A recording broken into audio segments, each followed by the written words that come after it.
Hello student, this is Sanchita Pal. Welcome back to my channel Bongbalanet. বংবালানেটে তোমাদের 2024-এ এএনএম জিএনএম এক্সামের জন্য যে লাইফ সায়েন্সের সিরিজ চলছে তারই আজকে ডে 8। এই ডে 8-এও 20খানা প্রশ্ন রয়েছে। কি 20খানা প্রশ্ন রয়েছে চলো দেখে নিই। আশা করি এই ভিডিওগুলি তোমাদের জন্য হেল্পফুল হচ্ছে। তোমরা ভিডিওগুলি বেশি বেশি করে দেখতে থাকো এবং ভালো লাগলে বন্ধুদের সাথে অবশ্যই শেয়ার করে দিও। সাথে থাকছে তোমাদের জন্য কিছু এক্সট্রা ইনফরমেশন যেগুলো তোমাদেরকে অন্য কোশ্চেন সলভ করতে হেল্প করবে। এই সমস্ত কোশ্চেন প্রিভিয়াস ইয়ারকে ফলো করে বানানো রয়েছে, সেই জন্য এই ধরনের কোশ্চেনই কিন্তু পরীক্ষাতে আসবে। তোমরা এখান থেকে এই সিরিজ থেকে কিন্তু অনেক প্রশ্নই কমন পাবে। তো চলো আর দেরি না করে ক্লাসটা স্টার্ট করে দিই। প্রথম প্রশ্ন কি রয়েছে দেখো। প্রথম প্রশ্ন রয়েছে, স্পর্শ পেলে লজ্জাবতী পাতা মুদে যায়, এর কি কারণ রয়েছে? মানে এটা কোন ধরনের চলন? ফটোন্যাস্টিক চলন, থার্মোন্যাস্টিক চলন, কেমোন্যাস্টিক নাকি সিসমোন্যাস্টিক? এই যে স্পর্শ, সিসমো কথার অর্থই হচ্ছে গিয়ে স্পর্শ।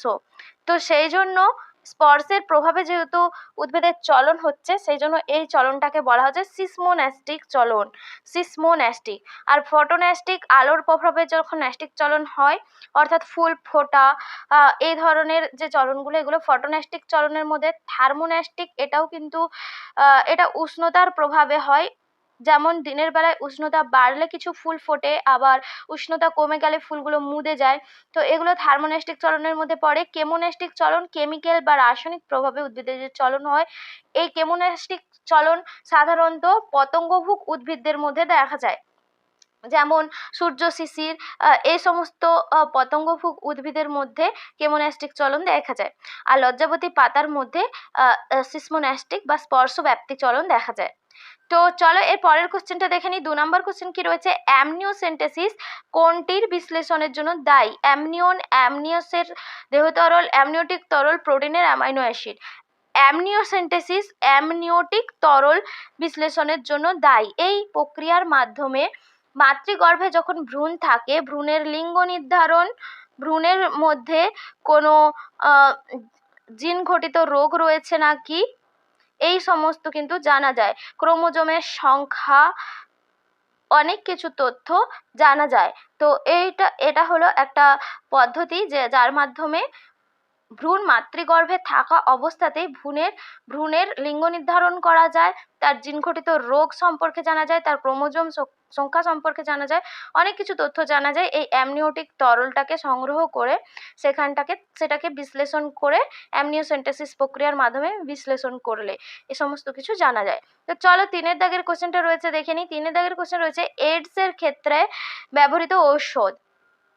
4টে অপশন রয়েছে, টেট্রাসাইক্লিন, হচ্ছে জিডোফুডেনিন, অ্যাসাইক্লোভির, ডিডানোসিন। এখানে দেখো যে অপশনটা হয়ে যাবে সঠিক, সেটা অপশন খয়েরটা হয়ে যাবে। এটা এইডস এর ক্ষেত্রে ব্যবহৃত হয়।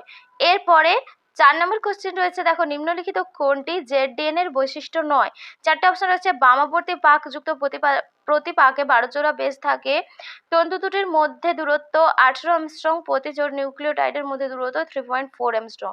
দেখো জেড-ডিএনএ এর যেটা বৈশিষ্ট্য নয় সেটা হয়ে যাবে অপশন ঘয়েরটা। বাকি অপশানগুলো সবই জেড-ডিএনএ এর বৈশিষ্ট্য। জেড-ডিএনএ বামাবর্তী হয়, এর মধ্যে প্রতি পাকে 12 জোড়া বেস থাকে, আর প্রতি তন্তুর মধ্যে দূরত্ব হয় 18 অ্যাংস্ট্রম। আর এখানে এই যে প্রতি জোড়ে নিউক্লিওটাইডের দূরত্ব 3.7 অ্যাংস্ট্রম হয়, সেটা এখানে 3.4 অ্যাংস্ট্রম দিয়েছে, সেজন্য ওই অপশানটা হবে না। এরপরে চলো দেখে নিই 5 নম্বরের কোশ্চেন রয়েছে। 5 নম্বরের কোশ্চেন, নিউক্লিওসাইড কি? Nitrogen base sugar plus phosphate, nitrogen base plus sugar, sugar plus phosphate, nitrogen plus phosphate. দেখো নিউক্লিওসাইড হলো অপশন খয়েরটা হয়ে যাবে সঠিক answer, nitrogen base plus sugar. এই দুটোকে একসঙ্গে নিউক্লিওসাইড বলা হয়। আর নাইট্রোজেন বেস সুগার এবং ফসফেটকে একসঙ্গে নিউক্লিওটাইড বলা হয়। এই দুটোই কিন্তু পরীক্ষাতে আসে, তোমরা কিন্তু গুলিয়ে ফেলবে না। নিউক্লিওটাইড আর নিউক্লিওসাইডের মধ্যে সামান্য পার্থক্য। নিউক্লিওটাইডের মধ্যে নাইট্রোজেন বেস সুগার, তার সাথে ফসফেট থাকে, আর যখন অনলি নাইট্রোজেন বেসের সাথে সুগার থাকবে সেটাকে নিউক্লিওসাইড বলা হয়। তো চলো এরপরে 6 দাগের কোশ্চেন দেখে নিই, এর মধ্যে কোনটি ভাইরাস ঘটিত রোগ? 4টে অপশন রয়েছে, ডিপথেরিয়া, পলিও, টাইফয়েড, টিউবারকিউলোসিস। দেখো ভাইরাস ঘটিত রোগ পলিও ভাইরাসের জন্য এই রোগটা হয়, সেই জন্য এটা এটা একটা ভাইরাস ঘটিত রোগ, ঠিক আছে। এরপরে বাকি যে অপশনগুলো রয়েছে, ডিপথেরিয়া, টাইফয়েড, টিউবারকুলোসিস, এই তিনটেই কিন্তু ব্যাকটেরিয়া ঘটিত রোগ, ব্যাকটেরিয়া ঘটিত।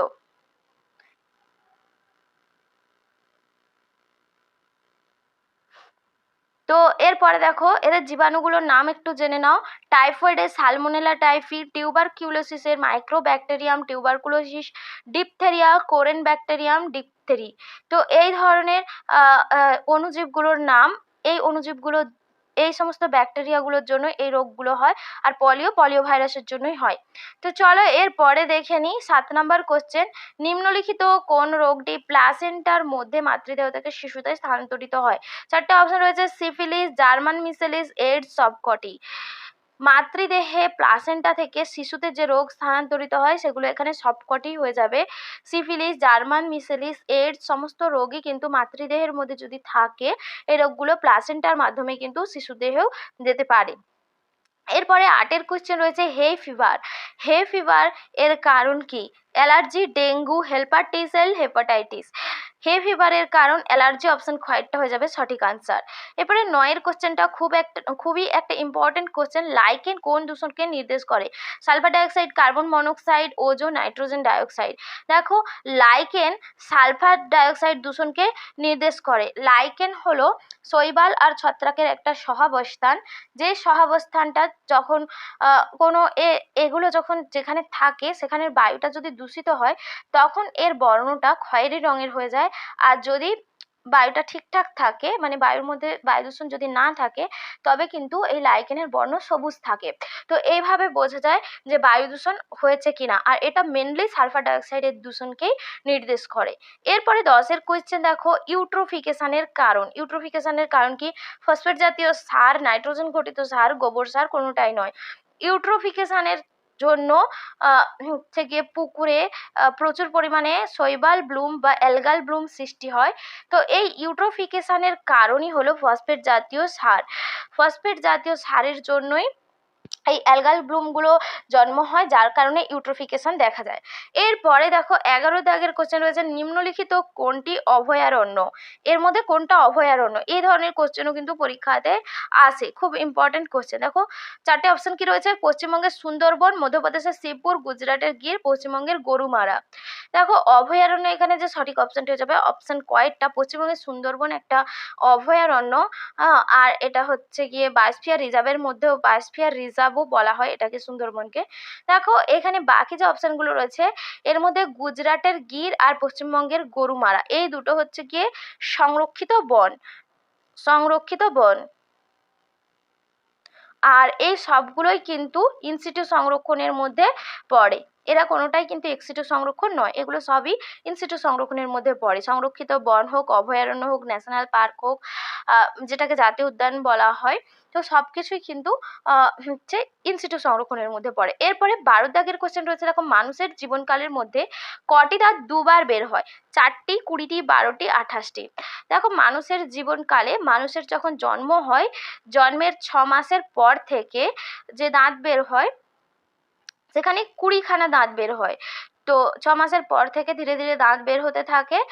এই দাঁতগুলো আবার 11 থেকে 12 বছর বয়সে ভেঙে গিয়ে কি হয়, নতুন দাঁত সৃষ্টি হয়, যেগুলো আমাদের পূর্ণাঙ্গ দাঁত 32খানা থাকে। আর জন্মের পরে দুধের দাঁত থাকে 20খানা।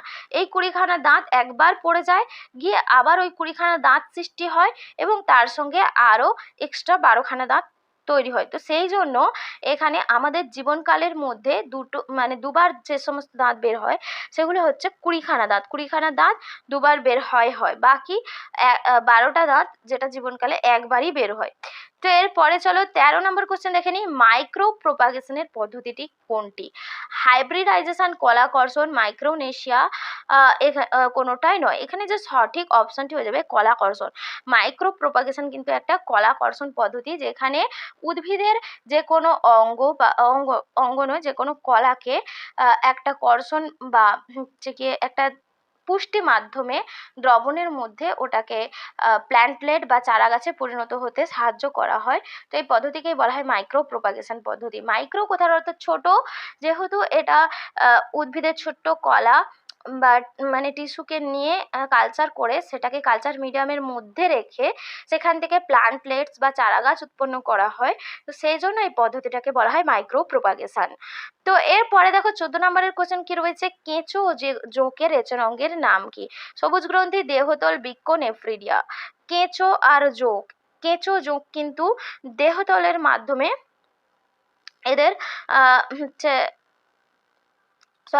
কেঁচো জোঁকের রেচন অঙ্গের নাম বলেছে এখানে। কেঁচো আর জোঁকের যে রেচন অঙ্গের নাম সেটা হয়ে যাবে নেফ্রিডিয়া। অপশন ঘয়েরটা হয়ে যাবে সঠিক আনসার। আর দেহতলের মাধ্যমে এরা শ্বসন সম্পন্ন করে যে, তো সেই জন্য এটা দেহতল বলা হয়ে গেছিল। এখানে রেচন অঙ্গের নাম চেয়েছে, রেচন অঙ্গের নাম হবে নেফ্রিডিয়া। এরপরে চলো দেখে নিই 15 কোশ্চেনটা রয়েছে। 15 কোশ্চেন রয়েছে, মাছের পটকার কোন প্রকোষ্ঠ গ্যাস শোষণ করে? 4টে অপশন রয়েছে, রেড গ্রন্থি, রেটিয়া মিরাবিলিয়া, ক ও খ উভয় কোনোটাই নয়। মাছের পটকার যে প্রকোষ্ঠ গ্যাস শোষণ করে সেটা হয়ে যাবে রেটিয়া মিরাবিলিয়া। রেটিয়া মিরাবিলিয়া যে পশ্চাৎ প্রকোষ্ঠ রয়েছে, পশ্চাৎ প্রকোষ্ঠে রেটিয়া মিরাবিলিয়া নামক এক ধরনের জালক রয়েছে, রক্তজালক। ওই রক্তজালকই গ্যাস শোষণ করতে সাহায্য করে। এরপরে দেখো 16 নম্বরের কোশ্চেন কি রয়েছে। 16 নম্বরের কোশ্চেনটা রয়েছে, ব্লাড ব্যাংকে রক্ত তঞ্চিত না হওয়ার জন্য কোন রাসায়নিক পদার্থ ব্যবহার করা হয়? এই যে ব্লাডকে সংরক্ষণ করা হয় ব্লাড ব্যাংকে, সেখানে ব্লাডটা যাতে না তঞ্চিত হয়ে যায় বা জমাট বেঁধে যায় তার জন্য এক ধরনের রাসায়নিক পদার্থ ব্যবহার করা হয়। সেটা কোনটা? 4টে অপশন রয়েছে, heparin, sodium citrate, potassium citrate, কোনোটাই নয়। ব্লাড ব্যাংকে যে রাসায়নিক পদার্থটা ব্যবহার করা হয় সেটা হয় sodium citrate. Sodium citrate mainly হচ্ছে ব্লাড ব্যাংকে ব্যবহার করা হয়। আর আমাদের রক্তবাহের মধ্যে অর্থাৎ শিরাধমনির মধ্যে এই হেপারিন থাকে, যেটা বেসোফিল থেকে খরিত হয়। বেসোফিল থেকে এই হেপারিনটা খরিত হয়, যেটা আমাদের রক্তবাহ শিরাধমনির মধ্যে রক্তকে জমাট বাঁধতে বাধা দেয়। তো চলো এরপরে 17 কোশ্চেনটা দেখে নিই। 17 কোশ্চেন রয়েছে, সাইটোক্রোম কি? সাইটোক্রোম হলো অক্সিজেন গ্রাহক, ইলেকট্রন গ্রাহক, হাইড্রোজেন গ্রাহক, জল গ্রাহক। সাইটোক্রোম ইলেকট্রন গ্রাহক। অপশন খয়েরটা হয়ে যাবে সঠিক আনসার।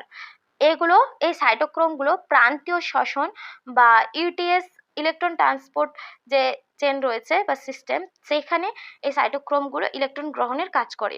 তো চলো এরপরে রয়েছে 18 কোশ্চেন, জনন মাতৃকোষের বিভাজনকে কি বলা হয়? কোন বিভাজন জনন মাতৃকোষে দেখা যায়? মাইটোসিস, মিওসিস, অ্যামাইটোসিস, সমবিভাজন। জনন মাতৃকোষে হ্রাস বিভাজন দেখা যায়, অর্থাৎ জনন মাতৃকোষে যত সংখ্যক ক্রোমোজোম থাকে অপত্য কোষে তার অর্ধেক সংখ্যক ক্রোমোজোম হয়ে যায়। সেজন্য জনন মাতৃকোষের যে বিভাজনটা সেটা হ্রাস বিভাজন, আর সেই বিভাজনটা হলো মিওসিস বিভাজন। তো এরপরে চলো 19 নম্বরের কোশ্চেন দেখে নিই। 19 নম্বরের কোশ্চেন রয়েছে, এফএডি হলো এক প্রকার dash, apoenzyme, isoenzyme, holoenzyme, coenzyme. FAD হলো এক ধরনের কোএনজাইম। অপশন ঘয়েরটা হয়ে যাবে সঠিক আনসার। এরপরে আজকের লাস্ট কোয়েশ্চেন 20 নম্বরের কোশ্চেন রয়েছে, দেখো কোন অঙ্গাণুটি পর্দাবৃত থাকে না? এখানে একটাই অপশন হবে সঠিক। দেখো, মেসোজোম, রাইবোজোম, মাইটোকন্ড্রিয়া, লাইসোজোম। যে অঙ্গাণুটা এর মধ্যে পর্দাবৃত থাকে না সেটা হয়ে যাবে রাইবোজোম। রাইবোজোমের বাইরে কোনো পর্দা থাকে না। বাকি যেগুলো অপশন রয়েছে, মাইটোকন্ড্রিয়া এটা ডবল মেমব্রেনাস, অর্থাৎ এর বাইরে দুটো পর্দা থাকে। আর লাইসোজোম হচ্ছে গিয়ে সিঙ্গেল মেমব্রেনাস, এর বাইরে একটা পর্দা থাকে। তো এইগুলো ছিল মোটামুটি তোমাদের আজকের 20খানা প্রশ্ন। এই সিরিজটা কেমন লেগেছে তোমাদের অবশ্যই জানিও, আর কতগুলো প্রশ্ন তোমরা নিজেরা করতে পারলে সেটাও কমেন্ট বক্সে জানিয়ে যেও। তোমরা এই সিরিজগুলো দেখতে থাকো আর নিজেদের মতন প্রিপারেশন নিতে থাকো, তাতে কিন্তু তোমাদের লাইফ সায়েন্সের প্রিপারেশনটা অনেকটাই হয়ে যাবে এই সিরিজগুলো দেখলে। আজকের ক্লাসটা এখানেই শেষ করছি। আবার দেখা হবে পরবর্তী ভিডিওতে নতুন একটা সিরিজে, সেখানে আরও নতুন কোশ্চেন আনসার নিয়ে। তো আজকে টাটা।